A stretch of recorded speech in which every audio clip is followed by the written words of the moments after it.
Judged by skin, not rank. FBI director teaches them a lesson. He walked into the courtroom alone. No lawyer, no suit, just a calm black man in jeans and a hoodie. Laughter echoed. Whispers bounced off the walls. "Must be another criminal," one officer muttered. The judge didn't look up. Security tightened their grip on their belts. But no one knew. This wasn't just another man off the street.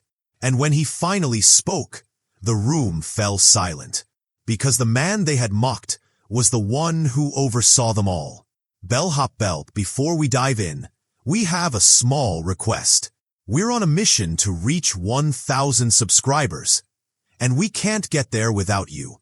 If this story resonates, please subscribe, leave your thoughts in the comments, and stay till the end.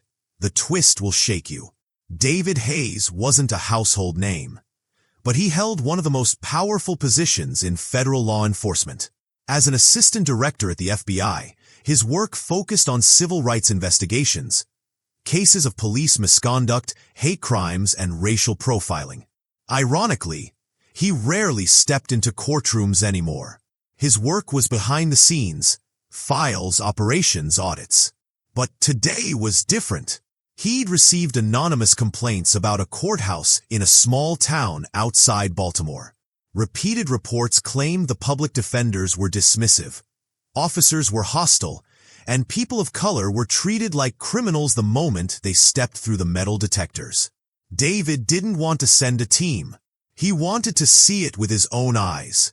He wore no badge, no suit, no press credentials, just jeans, a hoodie, and a quiet presence. He walked in with a folder tucked under his arm, containing nothing but a notepad and his credentials sealed. As he sat quietly on a bench, waiting to observe a routine public hearing, he felt it begin. The stares, the whispers. A bailiff leaned over to another officer, chuckling. "He think he's here for traffic court or what?" David stayed silent. But he took notes, because what they didn't know, what no one in that courtroom knew, was that the man they were mocking was there to evaluate them. David watched as a young black teenager was brought in, handcuffed, eyes low. His public defender whispered something half-heartedly before the judge waved them along with barely a glance. Case dismissed, no explanation. Another man, this time Hispanic, approached the bench about a fine he couldn't afford. The judge rolled her eyes. "Maybe you should have thought of that before speeding." Laughter followed. No payment plan. No options. Just contempt. David's pen moved swiftly. But he wasn't invisible anymore. A security officer approached. "Hey, what are you doing here?" David calmly replied. "Just observing." "Observing what?" "Court procedures." The officer frowned. "You're not media. Got ID?" David gently reached into his folder. "I'll show it when it's appropriate." The officer scoffed. "Watch yourself." Minutes later, another officer walked over with a smirk. "You look familiar. You from around here?" David smiled. "No." "Then why you watching us like we're on trial?" David replied. "Maybe you should ask yourself that." Whispers turned to murmurs. Two officers stood by the exit, arms crossed. The judge shot a glance at David, but said nothing. Then, as if on cue, a white man stumbled in, clearly intoxicated. He laughed, slurred his name, and called the bailiff chief. They chuckled back. No cuffs, no disrespect. David had seen enough. He stood, walked toward the front of the courtroom, and pulled a letter from his folder. The courtroom quieted. One officer stepped forward to block him. "You can't!" David cut him off with a calm but commanding voice. "Sit down." The officer paused. David opened the letter. An official Department of Justice order authorizing a surprise audit and investigation.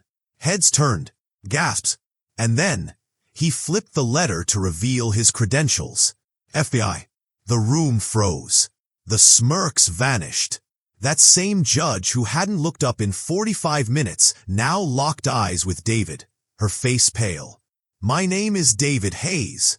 Assistant Director, Civil Rights Division, FBI. I've been observing this courtroom for the past 90 minutes. I've witnessed racial bias, procedural negligence, and multiple violations of constitutional rights. You could hear a pin drop. The officer who mocked him earlier stumbled backward. The bailiff's hands fell to his sides. The public defender suddenly looked alert. David's voice didn't rise. It didn't need to. This hearing is being reported to the Justice Department for a full investigation. Every face I saw here today, every smirk, every ignored plea, every careless insult is noted. He turned toward the judge. And, Your Honor, I suggest you contact your legal counsel. The silence was thunderous. No one dared to speak. David closed his folder and walked out the same way he came in.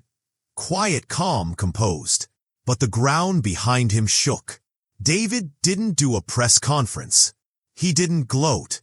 The report was filed, and a full inquiry was launched weeks later. Several officers were suspended. The judge was placed under review. The courthouse, once an overlooked relic of bias, became a national story about accountability. But for David, it wasn't about making headlines. It was about reminding the system. Not everyone who walks in looking like a suspect is one. He knew what would have happened had he been anyone else. Had he raised his voice? Had he reached into his folder too quickly? The story could have ended with a headline about another misunderstanding. That's the reality for millions.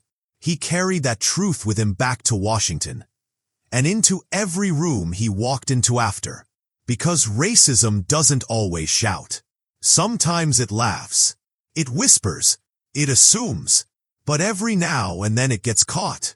And so, we ask you now, if this could happen to someone doing everything right, what does that say about the system? And more importantly, what are we willing to do to change it? Movie camera, if this story moved you, don't let it stop here. Bell subscribe. Speech balloon comment. Loudspeaker share. Let's make sure the world doesn't forget.